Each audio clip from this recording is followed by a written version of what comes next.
La caja de bombones, de Agatha Christie. Era una noche de tormenta. En el exterior el viento silbaba y ráfagas de lluvia azotaban las ventanas.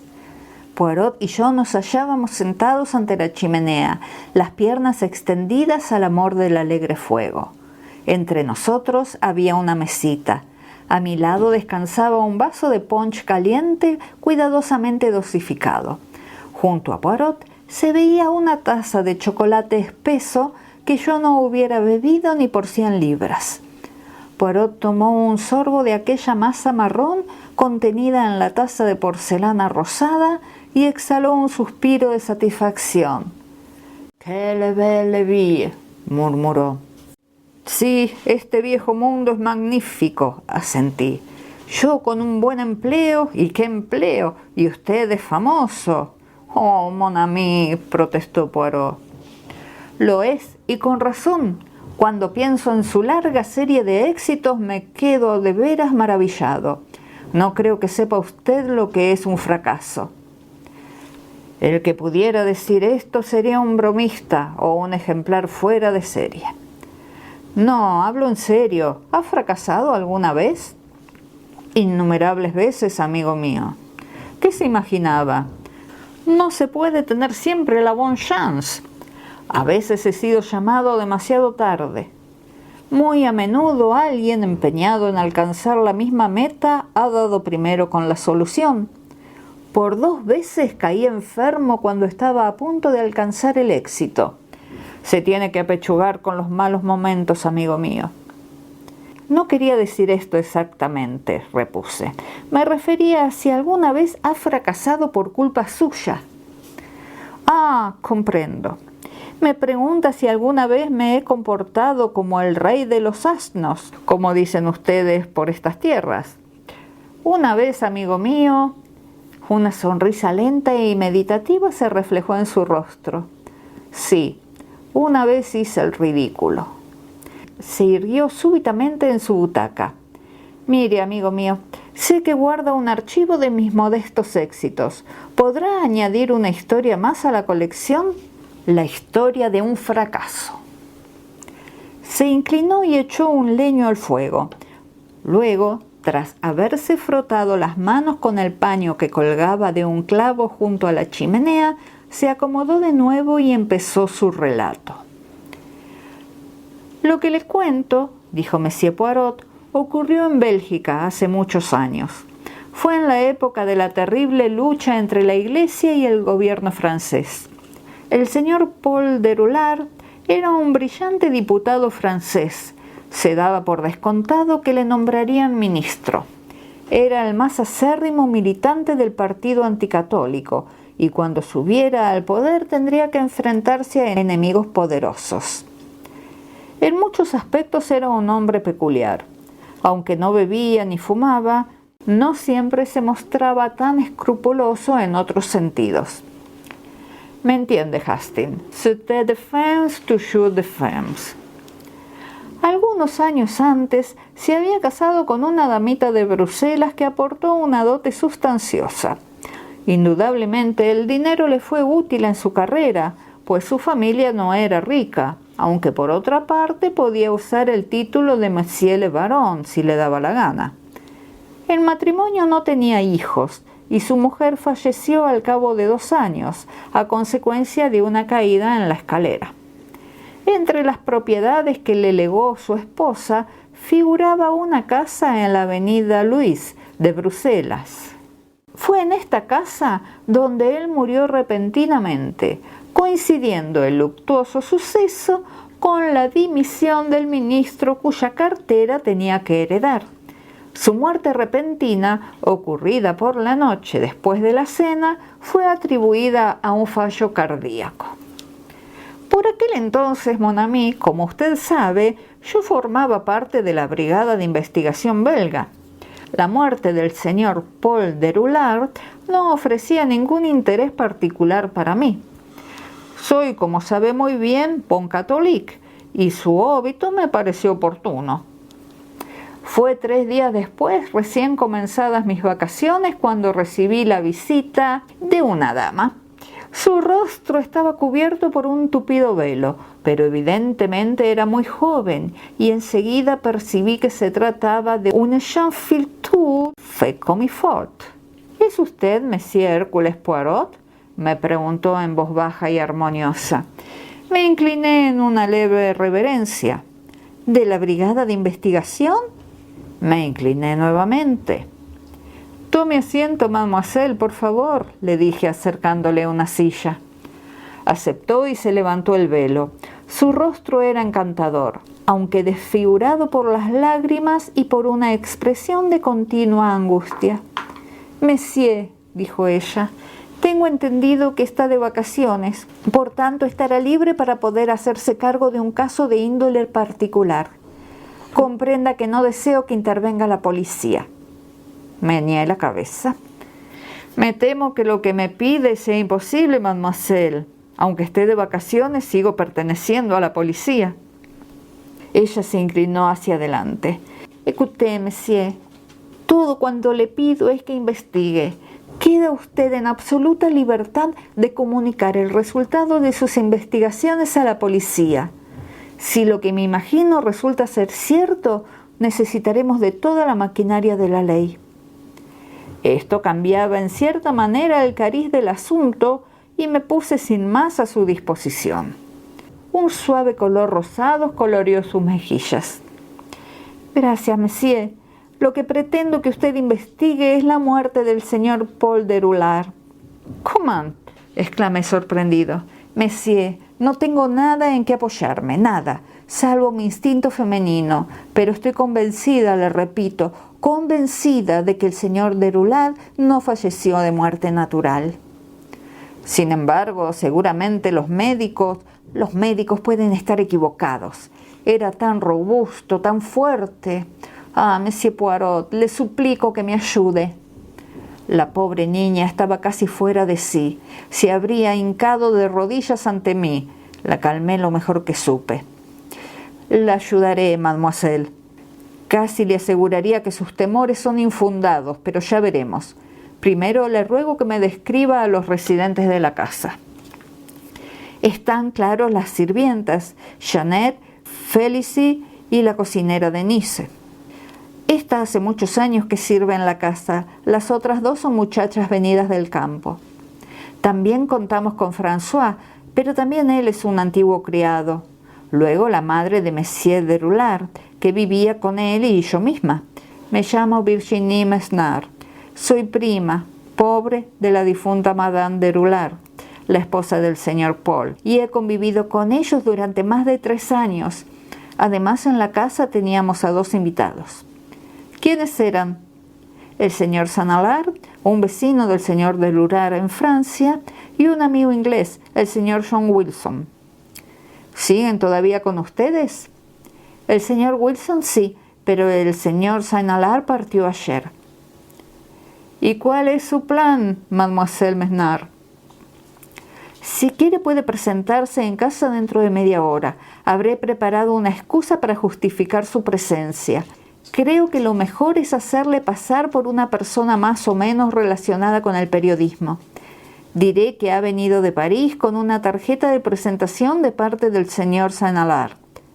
Madame Déroulard está muy delicada de salud y apenas prestará atención a los detalles. Gracias al ingenioso pretexto de mademoiselle, fui admitido en la casa y tras una breve entrevista con la madre del diputado fallecido, una señora de magnífica presencia y porte aristocrático, aunque era evidente su precaria salud, se puso la casa a mi disposición. Me pregunto, amigo mío, prosiguió Poirot, si puede hacerse una idea de las dificultades de mi tarea. Se trataba de un hombre cuya muerte había ocurrido hacía 3 días. Si hubo en ella juego sucio, solo cabía una posibilidad, veneno. Y yo no había tenido ocasión de ver el cadáver, ni existía posibilidad de examinar o analizar ningún objeto con el cual se hubiera podido administrar el veneno. No se tenían indicios, falsos o no, que considerar. ¿Le habían envenenado? ¿Había fallecido de muerte natural? Yo, Hércules Poirot, sin nada en qué basarme, tenía que decidir. Primero me entrevisté con los sirvientes y con su ayuda recapitulé los sucesos de aquella noche. Presté especial atención a la comida servida en la cena y el modo en que se sirvió. La sopa la había distribuido el mismo señor de Lurar, de una sopera. Luego una fuente de chuletas y después un pollo. Por último una compota de frutas. Y todo dispuesto encima de la mesa y servido por el propio señor de Lurar. Trajeron el café a la misma mesa donde cenaron, en una cafetera. Por tanto, mon ami, imposible envenenar a uno sin envenenarlos a todos. Después de la cena, Madame de Lurar se retiró a sus aposentos en compañía de Mademoiselle Virginie. Los tres hombres, tras pasar al estudio del señor de Lurar, estuvieron charlando amigablemente durante un rato. De repente, sin más, el diputado cayó pesadamente al suelo. El señor de Saint-Alard salió precipitadamente de la estancia para ordenar a François que corriera en busca de un médico. Dijo que sin duda se trataba de una apoplejía, explicó el criado. Pero cuando el doctor llegó, el señor de Lurar había fallecido. El señor John Wilson, a quien fui presentado por Mademoiselle Virginie, era lo que en aquella época se tenía como el prototipo del inglés corriente, un John Bull de edad madura y corpulento. Su versión, expuesta en un francés con marcado acento británico, fue sustancialmente la misma. De Lurar enrojeció repentinamente y cayó al suelo. Por ese lado no se podía encontrar nada más. A continuación me dirigí al escenario de la tragedia, el estudio, y a petición mía me dejaron solo. Hasta aquí no había nada que sustentara la teoría de Mademoiselle Mesnard. Lo único que cabía pensar es que se trataba de una idea sin fundamento de la joven. Evidentemente había profesado una romántica pasión por el difunto, lo cual le impedía considerar el caso desde un punto de vista normal. A pesar de ello, registré el estudio con gran minuciosidad. Estaba dentro de lo posible que hubieran introducido en el sillón del muerto una aguja hipodérmica dispuesta de forma que la víctima recibiera el pinchazo fatal. La diminuta marca dejada probablemente pasaría inadvertida, pero no pude descubrir ningún indicio que apoyara esta teoría. Me dejé caer en la butaca con un gesto de desesperación. En fin, abandono, exclamé en voz alta. No hay ningún indicio, todo es perfectamente normal.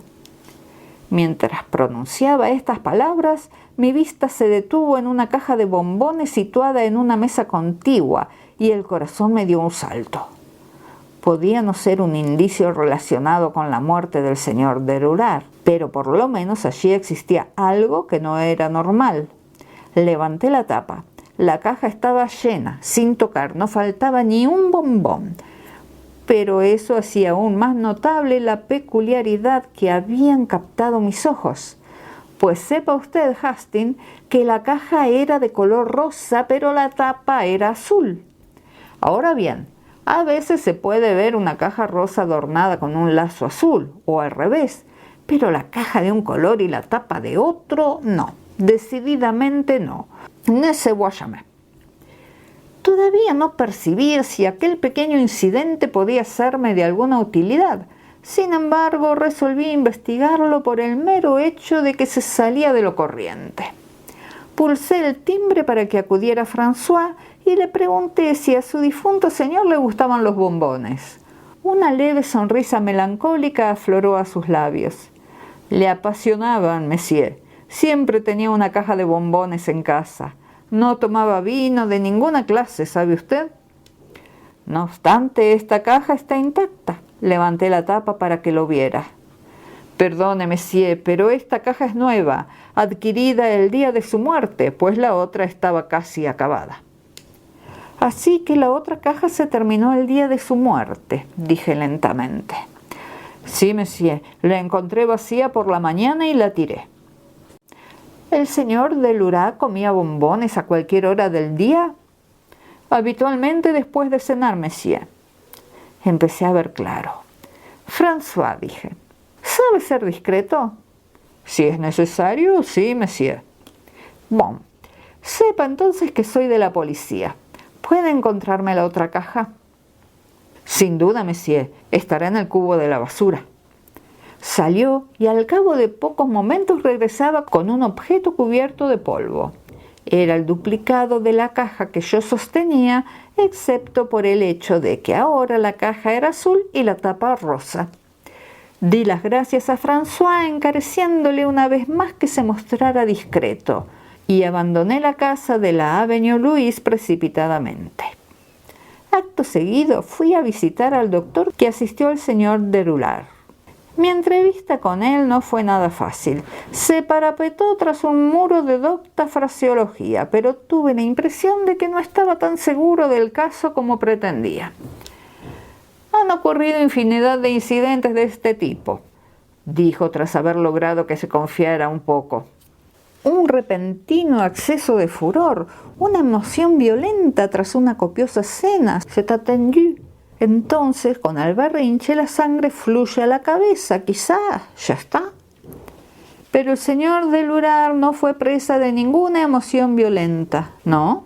Me cercioré de que había sostenido un tremendo altercado con el señor Sanalar. ¿A qué se debió? C'est évident. El doctor se encogió de hombros.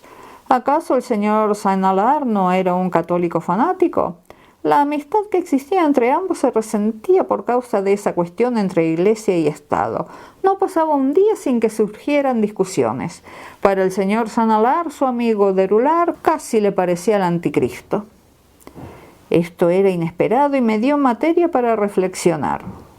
Una pregunta más, doctor. ¿Sería posible introducir una dosis fatal de veneno en un bombón? Es posible, supongo, dijo el doctor lentamente. Ácido prúsico puro sería lo adecuado, siempre que no hubiera posibilidad de evaporación. Y una diminuta píldora de cualquier cosa podría ser tragada sin notarla. Pero no me parece plausible. Un bombón lleno de morfina o de estricnina. Hizo una mueca. Comprenda, señor Poirot, bastaría un mordisco. La persona engañada no podría permitirse hacer cumplidos. Gracias, monsieur le doctor. Salí.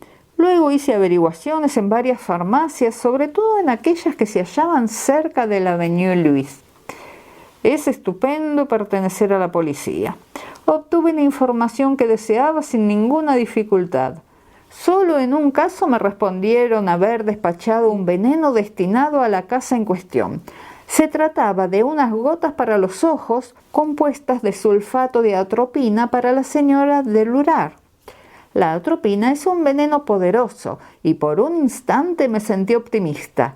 Pero los síntomas de un envenenamiento por atropina son muy semejantes a los causados por la aptomaína y no se asemejan en nada a los que estaba estudiando.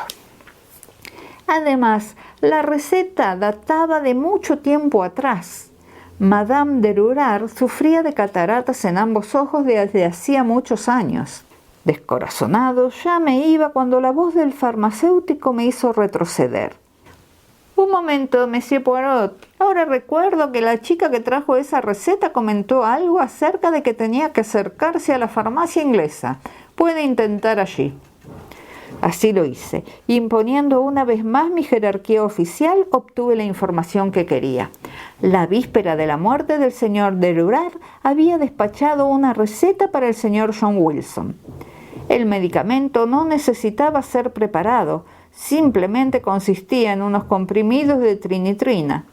Pregunté si podía haber algunos. El farmacéutico me los mostró y sentí que el corazón me latía más aprisa, pues los comprimidos eran como de chocolate. ¿Es un veneno?, inquirí. No, monsieur. ¿Puede usted describirme sus efectos? Baja la tensión arterial. Son adecuados para algunos tipos de dolencias cardíacas, angina de pecho, por ejemplo. Son vasodilatadores en la arteriosclerosis. Lo interrumpí. Ma foi, todo ese galimatías no me aclara nada. ¿Hace que la cara se ponga colorada? Ciertamente. Y suponiendo que yo tomara 10 o 20 de esos pequeños comprimidos, ¿qué pasaría? No le aconsejaría que lo hiciese, replicó secamente. Y sin embargo dice que no es un veneno. Existen muchísimas cosas a las que no llamamos veneno y sin embargo pueden matar a un hombre, replicó con el mismo tono seco de antes. Salí de la farmacia alborozado. Por fin las cosas empezaban a marchar. Ahora sabía que John Wilson dispuso del medio adecuado para cometer el crimen, pero ¿y respecto al móvil? Se había trasladado a Bélgica por negocios y pidió al señor de Rurar, al que no conocía mucho, que le hospedara.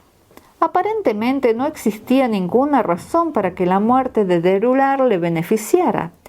Por otra parte, por unas investigaciones que hice en Inglaterra, descubrí que desde años atrás padecía de esa dolorosa enfermedad cardíaca llamada angina de pecho. Por tanto, era lógico que poseyera esos comprimidos.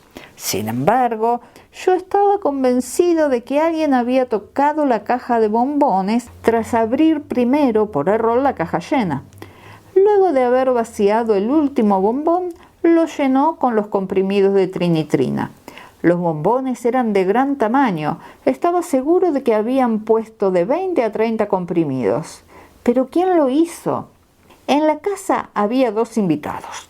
John Wilson tuvo el medio, Sanalar el móvil. Recuerde, era un fanático, y no hay peor fanático que el religioso. ¿Pudo él por algún medio hacerse con la trinitrina de John Wilson? Entonces se me ocurrió otra pequeña idea.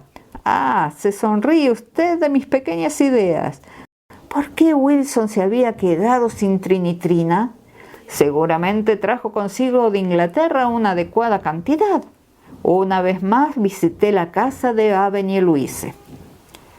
Wilson se hallaba ausente, pero hablé con Felicie, la chica encargada de hacerle la habitación.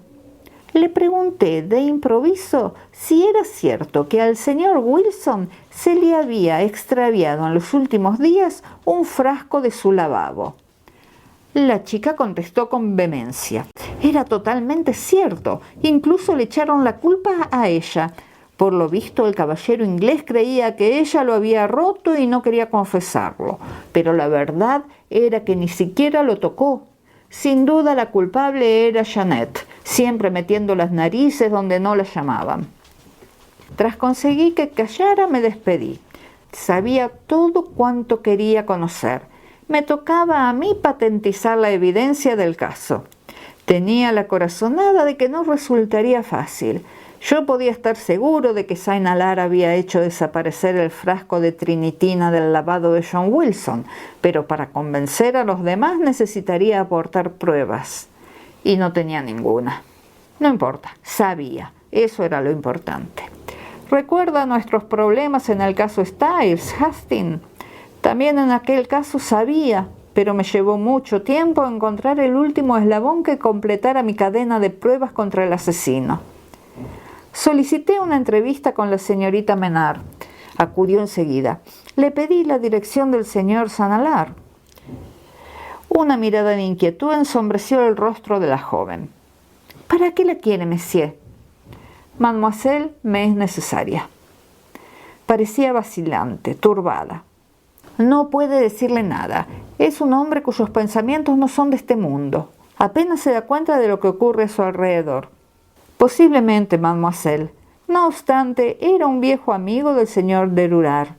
Quizá pueda informarme de algunas cosas del pasado, acerca de viejos rencores, de antiguas intrigas amorosas. La muchacha se ruborizó y se mordió el labio. Como quiera, pero ahora tengo el convencimiento de que estaba equivocada. Fue muy amable de su parte acceder a mi petición, pero entonces estaba trastornada, casi enloquecida.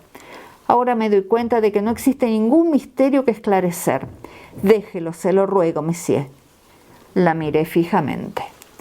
Mademoiselle, dije, a veces a un perro le resulta difícil encontrar un rastro, pero cuando lo ha encontrado, nada en este mundo se lo hará dejar.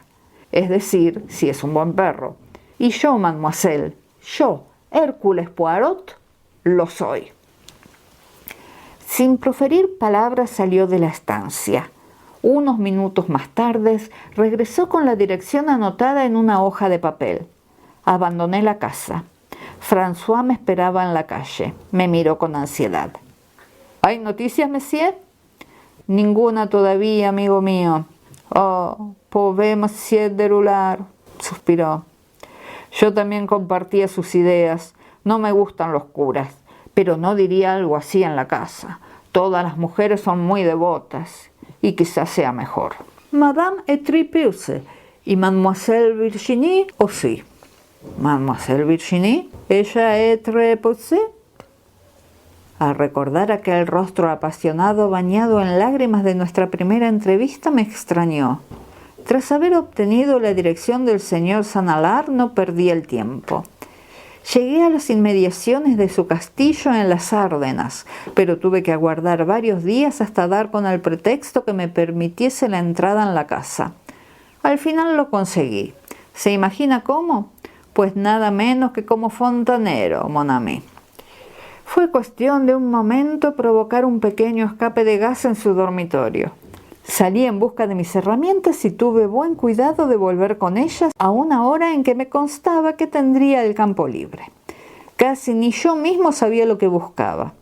No creía en la posibilidad de encontrar algo comprometedor. Él jamás habría corrido el riesgo de guardarlo. Con todo, cuando vi un armario cerrado encima del lavabo, no pude resistir la tentación de saber lo que contenía. Fue un juego de niños abrirlo con una ganzúa. Al abrir la puerta descubrí que estaba repleto de viejos frascos. Los inspeccioné uno por uno con mano temblorosa. De repente proferí un grito. Imagínese, amigo mío, tenía en la mano un frasquito con la etiqueta de una farmacia inglesa en la que figuraba escrito: comprimido de trinitrina, tomar uno en caso necesario, Mr. John Wilson. Dominando mi emoción, cerré el armarito, guardé el frasco en mi bolsillo y me puse a reparar el escape de gas. Se ha de ser metódico. Luego abandoné el castillo y tomé el primer tren que salía para mi país. Llegué a Bruselas muy avanzada la noche. A la mañana siguiente estaba redactando un informe para el prefet cuando me pasaron una nota. Provenía de la anciana Madame Deroulard, requiriéndome a que me personara sin demora en la casa de la Avenue Louise. Me abrió la puerta François. Madame la baronelle espera. Me condujo a sus aposentos. Se hallaba sentada majestuosamente en una amplia butaca, ni rastro de Mademoiselle Virginie. Monsieur Poirot, dijo la anciana señora, acabo de enterarme de que usted no es lo que pretende aparentar. Es un funcionario de la policía. Eso es, madame. Vino a mi casa para investigar las circunstancias de la muerte de mi hijo. Repliqué nuevamente. Eso es, madame. Me complacería saber si ha hecho algún progreso. Titubeé. Primero me gustaría saber cómo se ha enterado de todo ello, madame. Por alguien que ya no es de este mundo. Sus palabras y el modo ensimismado en que fueron proferidas me heló el corazón. Fui incapaz de articular una respuesta. Por tanto, monsieur, le ruego encarecidamente que me informe con la máxima exactitud de los progresos que ha hecho en su investigación. Madame, mi investigación ha terminado. ¿Mi hijo? Le mataron deliberadamente. ¿Sabe usted quién lo hizo? Sí, madame. ¿Quién entonces? El señor St-Alard. La anciana señora negó con la cabeza. Está en un error. El señor St-Alard es incapaz de un crimen semejante. Tengo en mis manos las pruebas. Le encarezco una vez más que me lo cuente todo. En esta ocasión obedecí, examinando paso a paso el camino que me condujo hasta el descubrimiento de la verdad. Ella me escuchaba atentamente. Al final movió la cabeza asintiendo. Sí, es todo como usted dice, excepto una cosa. No fue el señor St-Alard quien mató a mi hijo. Fui yo, su madre. La miré con asombro. Ella continúa sintiendo con la cabeza. He hecho bien en mandarle llamar. Es la providencia del buen Dios el que Virginie me haya contado lo que hizo antes de partir al convento. Escuche, Monsieur Poirot, mi hijo era un mal hombre, perseguía a la iglesia, llevaba una vida pecaminosa y con él arrastraba a otras almas. Pero aún había cosas peores. Una mañana, al salir de mi cuarto, en esta misma casa, percibí a mi nuera de pie en lo alto de la escalera. Estaba leyendo una carta. Vi cómo mi hijo se deslizaba hasta situarse a sus espaldas. Un rápido empujón y ella, su mujer, rodó escaleras abajo. Su cabeza chocó contra los peldaños de mármol. Cuando la recogieron estaba muerta. Mi hijo era un asesino y solo yo, su madre, lo sabía. Cerró los ojos por un instante. No puede imaginarse, Monsieur, mi agonía, mi desesperación. ¿Qué hacer? ¿Denunciarlo a la policía? No me atrevía a hacerlo. Era mi deber, pero mi carne era débil.